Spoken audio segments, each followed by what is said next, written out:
Assalamualaikum warahmatullahi wabarakatuh. Kami dari kelompok 4A ingin mempresentasikan dengan judul Direct PCR for DNA Barcoding of Bulbopilum lobby based on RBCL sequence. Next. Baik, di sini dengan saya sendiri, Alivia Fitri Natasha, dengan NIM akhir 1017.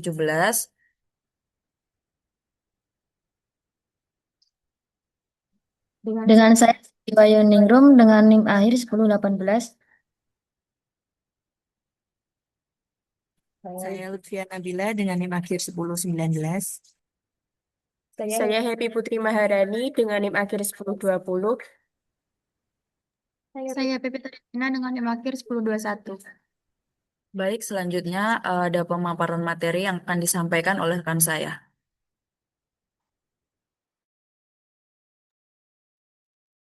Saya akan menjelaskan pendahuluan di mana keanekaragaman anggrek yang berhubungan dengan pentingnya identifikasi spesies serta keterbatasan identifikasi morfologi yang seringkali mirip. Ini dapat dijelaskan untuk anggrek yang di mana salah satu kelompok tumbuhan dengan tingkat keanekaragaman yang sangat tinggi.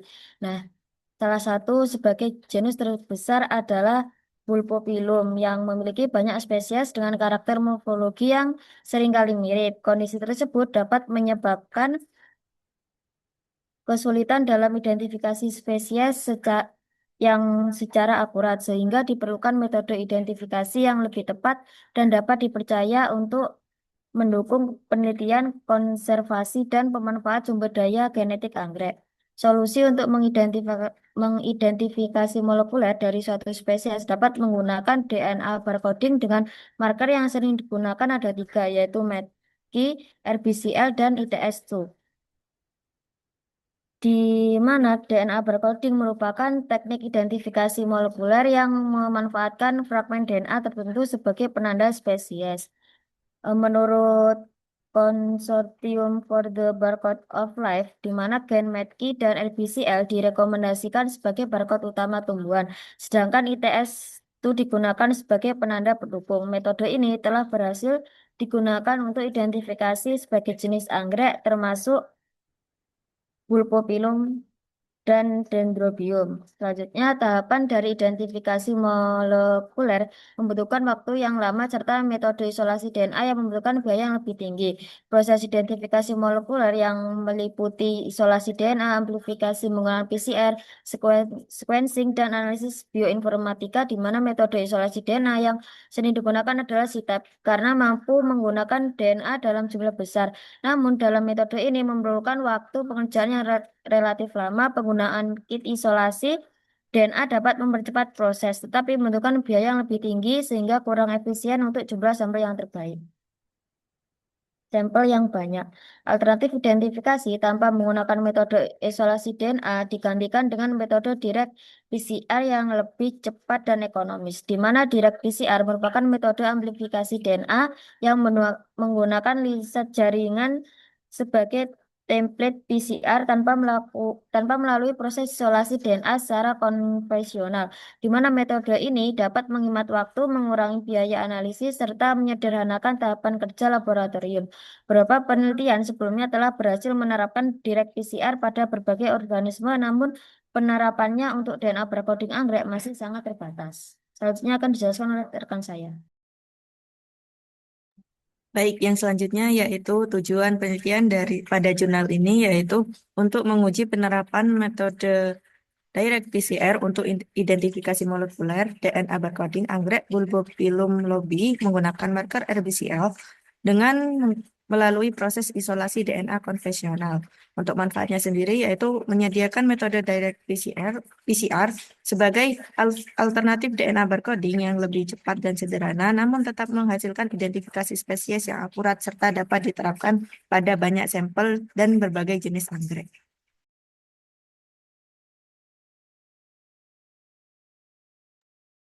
Baik, selanjutnya ada metode penelitian pada jurnal ini menggunakan metode penelitian yaitu alat yang pertama mikropipet dan tip steril, dua tabung PCR 0,2 ml, termoseller atau mesin PCR, Selanjutnya ada microcentrifuge, vortex mixer, gel electrophoresis chamber, power supply, UV transilluminator atau gel documentation system, timbangan analitik, pisau bedah atau gunting steril dengan bahan sampel daun bulbolium lobby, master mix direct PCR, primer forward dan reverse, gen RBCL, nucleus free water, agarosa, buffer TAE atau TPE, DNA stain, gel red, ETBR atau sejenisnya, DNA ladder, kit purifikasi produk PCR, alkohol 70% untuk sterilisasi alat. Selanjutnya ada cara kerja. Yang pertama yaitu diambil sampel daun bulbolium lobby yang menggunakan perforator berdiameter 5 mm. Selanjutnya dimasukkan potongan daun ke dalam mikrotub berisi 500 pikrolit dengan buffer Trist EDTA atau TE. Selanjutnya di vortex selama 10 detik, diinkubasi pada suhu 55 derajat Celcius dalam thermoshaker selama 15 menit. Selanjutnya disentrifuge pada 10 rpm dan suhu 25 derajat Celcius selama 3 menit. Lalu dipindahkan 250 mikroliter supernatan ke mikrotub baru sebagai template PCR. Selanjutnya disiapkan campuran PCR dengan 10 mikrolit di Green Master Mix plus 6 mikrolit nuklease free water plus 2 mikrolit template plus 1 mikrolit primer RBCL plus 1 mikrolit PCR primer RBCL-R. Selanjutnya dilakukan denaturasi awal pada 95 derajat selama 5 menit. Lalu diamplifikasi selama 25 siklus dengan denaturasi itu ada 95 derajat selama 30 detik, annealing 55 derajat Celcius selama 30 detik, ekstensi 72 derajat Celcius selama 1 menit 20 detik. Selanjutnya dilakukan ekstensi akhir pada suhu 70 derajat Celcius 5 menit, lalu di elektroforesis produk PCR pada gel agarosa 1,25% selama kurang lebih 30 menit pada 100 volt. Selanjutnya divisualisasikan pita DNA menggunakan UV transilluminator, lalu dikirimkan produk PCR untuk sequence DNA, lalu dianalisis hasil sequencing menggunakan bioedit, BLAST, Clustal, dan Mega. Selanjutnya diidentifikasi spesies Bulbolium lobby berdasarkan sequence gen RBCL, lalu hasil. Selanjutnya akan dijelaskan oleh teman saya. Baik, yang selanjutnya yaitu hasil dan pembahasan. Eh, untuk gambar 1, hasil pembahasannya yaitu salah satu tahapan penting dalam identifikasi molekuler adalah amplifikasi DNA menggunakan metode PCR. Dan pada umumnya, proses ini itu memerlukan DNA genom yang terlebih dahulu diisolasi menggunakan metode CTEP, kit komersial, atau metode lainnya. Namun, pada penelitian ini digunakan metode direct PCR sebagai alternatif yang lebih cepat dan ekonomis, yaitu dengan memanfaatkan lisat atau larutan yang mengandung DNA dari jaringan yang diperoleh dari proses perendaman dan pemanasan sampel daun dalam buffer TE tanpa melakukan isolasi DNA secara konvensional. Kemudian hasil penelitian menunjukkan bahwa perendaman sampel dalam buffer TE yang dilanjutkan dengan pemanasan pada suhu 55 derajat Celcius mampu menghasilkan bahan yang dapat digunakan sebagai template dalam reaksi PCR. Berdasarkan hasil elektroforesis, pada gambar 1, di sebelah kiri, amplifikasi DNA menghasilkan satu pita DNA yang tebal dengan ukuran sekitar 600 pasang basah, sesuai dengan ukuran fragmen RBCL yang diharapkan, serta tidak ditemukan pita non-spesifik. Hal ini menunjukkan bahwa proses amplifikasi berlangsung dengan baik dan spesifik. Selain itu, hasil PCR yang diperoleh melalui metode direct PCR memiliki kualitas yang sebanding dengan hasil PCR menggunakan metode isolasi DNA standar, seperti metode CTEP maupun kit komersial yang telah digunakan pada penelitian sebelumnya. Oleh karena itu, metode direct PCR dinilai lebih efektif untuk digunakan dalam metode DNA barcoding, karena menghasilkan pita DNA yang jelas dan spesifik sehingga dapat mendukung tahap berikutnya, yaitu proses sequencing untuk identifikasi spesies secara molekuler. Baik, selanjutnya adalah tabel 1 yang mana tabel ini menunjukkan analisis blast dari sekuen RBCL dari sampel bulbofilum lobi dengan sekuen RBCL yang tersimpan di basis data NCBI GenBank. Yang pertama, menjelaskan bahwasanya sekuens RBCL dari sampel anggrek yang diuji menunjukkan kemiripan 100% dengan data sekuens bulbofilum lobi dan bulbofilum deare yang tersimpan di NCBI GenBank. Kemudian, poin yang kedua ini menunjukkan bahwasanya nilai quarry cover sebesar 100% dan nilai E-value-nya sebesar 0,0 yang mengonfirmasi bahwasanya sekuens hasil sampel memiliki tingkat kecocokan yang sangat tinggi dan akurat dengan pangkalan data ilmiah tersebut.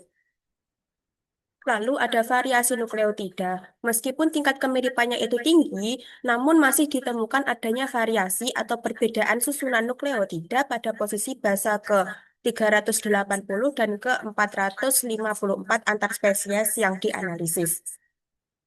Kemudian ada kesimpulan dari slide ini adalah hasil analisis BLAST ini secara keseluruhan mengonfirmasi bahwasanya metode direct PCR menggunakan lisat atau tanpa isolasi DNA yang rumit itu berhasil mengamplifikasi atau memperbanyak penanda RBCL untuk keperluan identifikasi spesies Bulbophyllum lobi secara cepat dan juga valid.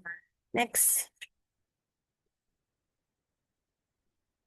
Kemudian ada gambar 2, yang mana gambar 2 ini menggunakan eh, perangkat lunak seperti Crystal X, yang mana gambar penjajaran sekuens tersebut memperlihatkan secara visual spesifik posisi spesifik di mana perbedaan nukleotida terjadi, yang ditandai dengan warna kotak-kotak berwarna merah. Proses alignment atau penjajaran dilakukan antara sekuens RBCL sampel hasil direct PCR dengan 5 sekuens referensi kerabat anggrek yang diunduh dari GenBank. Kemudian, posisi nukleotida ke 380 pada bagian kotak warna merah pertama itu terlihat perbedaan antara genus Bulbophyllum dan Lepanthes recoi. Semua spesies Bulbophyllum itu memiliki basa sitosin atau C, sedangkan spesies luar atau outgroup seperti Lepanthes recoi itu memiliki basa adenin. Untuk posisi nukleotida ke-454 atau pada kotak merah yang kedua, itu terjadi variasi intragenus atau di dalam genus Bulbophyllum sendiri, yang mana pada sampel Bulbophyllum lobi dan sampel Bulbophyllum deare memiliki basa timin, sementara spesies Bulbophyllum lilacinum dan Bulbophyllum patens itu memiliki basa sitosin. Sehingga walaupun sebagian besar sekuens memiliki tingkat kemiripan yang sangat tinggi yang ditandai dengan warna hitam yang dominan, itu ada perbedaan kecil pada posisi ke 380 dan posisi ke 454 454 yang menjadi penciri penting atau barcode. Hasil alignment ini mendukung penuh bahwa sekuens tanaman uji secara genetik adalah benar Bulbophyllum lobi. Baik, pada gambar ketiga ditampilkan pohon filogenetik yang dibangun berdasarkan sekuen gen RBCL untuk mengetahui hubungan kekerabatan antara sampel Bulbophyllum lobi dengan beberapa sampel anggrek lain. Hasil analisis menunjukkan bahwa sampel Bulbophyllum lobi yang ditandai dengan simbol bintang berada dalam satu klaster dengan Bulbophyllum lobi dan Bulbophyllum deare dari GenBank. Posisi ini menunjukkan tingkat kemiripan genetik yang sangat tinggi. Bulbophyllum lilacinum dan Bulbophyllum patens membentuk klaster tersendiri sehingga memiliki hubungan yang lebih jauh dibanding dengan kelompok sampel. Lepanthes recoi berada pada cabang yang terpisah dan tidak bergabung dengan kelompok Bulbophyllum. Posisi tersebut menunjukkan bahwa spesies ini memiliki kekerabatan yang lebih jauh. Dendrobium moniliforme digunakan sebagai outgroup atau kelompok pembanding untuk membantu menentukan pola percabangan pada pohon filogenetik. Berdasarkan hasil ini dapat disimpulkan bahwa Sekuens yang diperoleh melalui metode direct PCR mampu mengidentifikasi sampel secara akurat sebagai buah film lobby serta menunjukkan hubungan kekerabatan yang sesuai dengan data pada GBank.